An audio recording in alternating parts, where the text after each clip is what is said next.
My perception of nuclear energy before this unit was very different. I had a much more negative view on the matter. Without understanding the process behind nuclear energy seemed dangerous and unpredictable. It was easy to have this view knowing about the infamous Chernobyl and Fukushima disasters, along with other nuclear energy accidents. Mainstream news also had an influence on my perspective. Nuclear energy is almost always negatively portrayed in the news. Rarely is there a mainstream news story supporting nuclear energy production. For these reasons, it was clear to me that nuclear energy was a senseless method of producing energy. A lot of people have this view, yet a majority of them don't even understand how nuclear energy is produced. To get a better understanding of how most people perceive nuclear energy, we met up with Abid Falafel, a local student who claims to have an average understanding on the topic. Do you think we should continue to produce nuclear energy? Yes or no? I think that we should continue to produce nuclear energy. On a scale from 1 to 10, best describe your knowledge of nuclear energy production, with 1, knowing almost nothing, 5, knowing the basic components of a nuclear power plant and what happens during the reaction, and 10, knowing everything behind it. I'd say probably 5, yeah. How do you think radiation exposure affects living things? Radiation exposure can probably have really negative health impacts on living things. It can cause deformities in babies and offspring, and it can cause many health concerns. How does the Chernobyl and Fukushima disaster affect your view on nuclear energy? These are 2 examples of how a nuclear power plant and nuclear production can go wrong. How these 2 examples show the risks that come with producing nuclear power. To your understanding, describe the effects that nuclear energy has on the environment.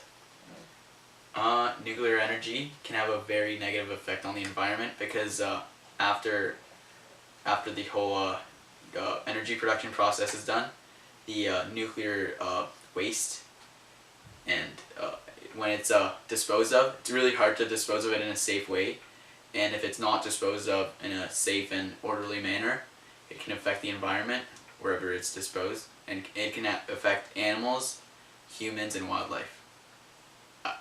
Trees. In your words, describe the difference between the reaction that takes place in a nuclear reactor versus the reaction that takes place in an atomic bomb. So in a nuclear reactor, to my understanding, the nuclear fission is more contained, and it's in a safe environment.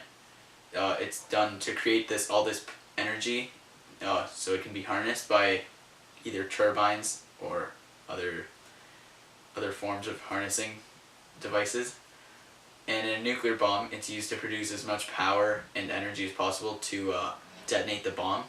How do you think nuclear energy production is portrayed in movies and in the news? Do you think it's negatively portrayed or positively portrayed? I think that nuclear energy production is both negatively and positively portrayed in movies and TV. Do you think there's some misconceptions about nuclear energy production? Yes, I do. I think that it might be glorified sometimes, and people might not know the possible side effects of it, possible drawbacks to wildlife and the environment.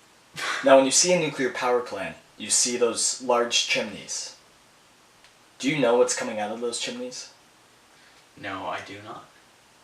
Do you have an idea? Fumes. It's water vapor.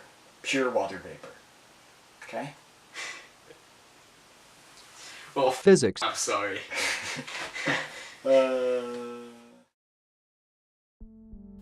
Prior to learning about nuclear energy in this unit, nuclear power plants seemed as an environmental hazard. Those large chimneys releasing huge clouds of smoke was actually just pure water vapor. I quickly came to the realization that nuclear power plants are much more eco-friendly than one might think. However, though there are zero greenhouse emissions during the reaction processes, there are carbon emissions from mining the resources needed for the reaction. So it may not be entirely emissions-free, but as far as total carbon emissions go, it's far more eco-friendly than other non-renewable methods. One of the main problems and concerns associated with nuclear energy is radioactive waste. Once an isotope becomes radioactive waste, though it is no longer useful in nuclear reactions, the isotope will still give off energy. It will remain at a lethal dose of radioactivity for tens or even hundreds of thousands of years past the removal. Because of this, it makes it a difficult task to properly and safely dispose of the waste. The waste must be in a location where it can be isolated for the remainder of its radioactive lifetime. Given how long this must be, we have yet to find a solution for long-term storage. Currently, the best way to temporarily store isotopes is in water, as water is great at shielding the emitted radiation. But the water must constantly be cooled, or else the radioactive waste would boil the water away, exposing its harmful radiation. It is clear that nuclear energy is commonly perceived as a risky method of producing energy. For some people, simply the word nuclear makes them cringe. It is evident that these views are a product of misled news coverage, the infamous Chernobyl and Fukushima disaster, and the destruction fission reactions are capable of. Shall humanity phase out this technology for good, or shall we continue to pursue it with the confidence that we now have the proper countermeasures necessary to prevent another nuclear power accident? Do your research and decide for yourself.